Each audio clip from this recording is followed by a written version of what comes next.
We would not be where we are with female sports, female opportunities in sports, without someone like Mrs. Carter. How does a small-town school teacher in North Missouri become a beloved softball icon? It's a love story of sorts. It's for the love of the game because she truly loves softball. Nan Carter grew up playing softball in the 1940s and 50s, in a time where there weren't too many opportunities in women's sports. So she did something about it.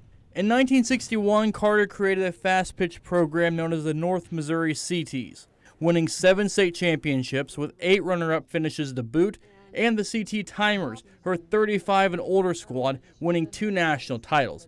Women wanted to play for Carter. I'll be honest with you, my grandfather, and he used to tell me, he said, you know, that lady's a really good coach. You'd be good if you could play for her someday. And so I say that he has to be smiling from up there in heaven because of the fact that it did come to fruition that I did get to play for her. She'd take care of her players wherever they traveled, and they went all across the country. She provided us uniforms, she provided the motels, she carried insurance on us, she had, we started out with 2 station wagons, which wasn't really good, but anyway, we started with 2 station wagons. That was all taken care of, and so all we had to do was go worry about playing ball. Carter had an unparalleled passion for the game, even building a softball field at her and her husband's home south of Fillmore, Missouri. Being with my dad from Fillmore, just anytime we went up there, I knew where the ball field was, and her influence always was, just seemed enormous and just a huge impact on, coaches and the game of softball, but just in general, coaches and players and the opportunities that she gave kids.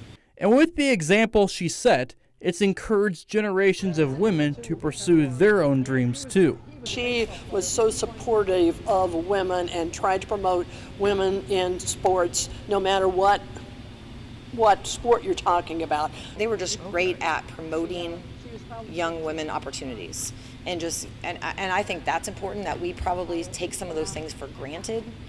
I did as a player.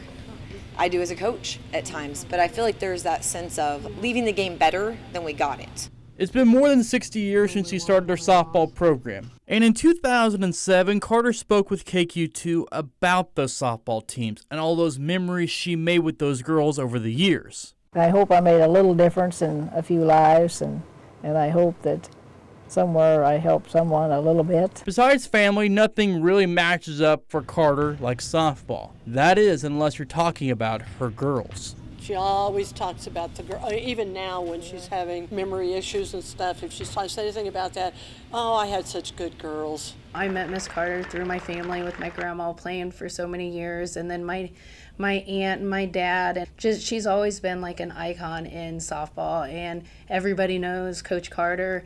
It's hard for Carter to get around these days, as she will be 95 in July. But when surprised with a chance to get back on the ball field, there was little doubt Carter wouldn't take it. I thought that this would be a perfect way to honor her and her legacy, because those girls that were on her team still are so much a part of her life, and you don't always get that. The St. Joseph Mustangs hosted a night for Northwest Missouri State earlier this summer, and the 1953 Bearcat graduate and nearly 30-year physical education teacher returned home to a ball diamond.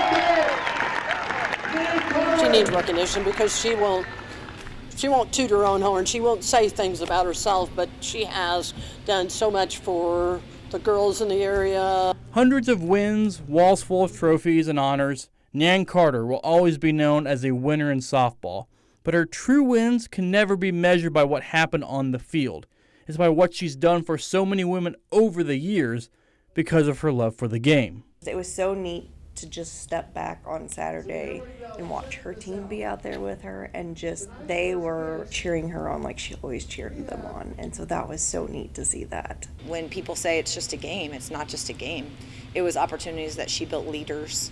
She built people that were going to impact other women, and she left her mark without even realizing what she's done.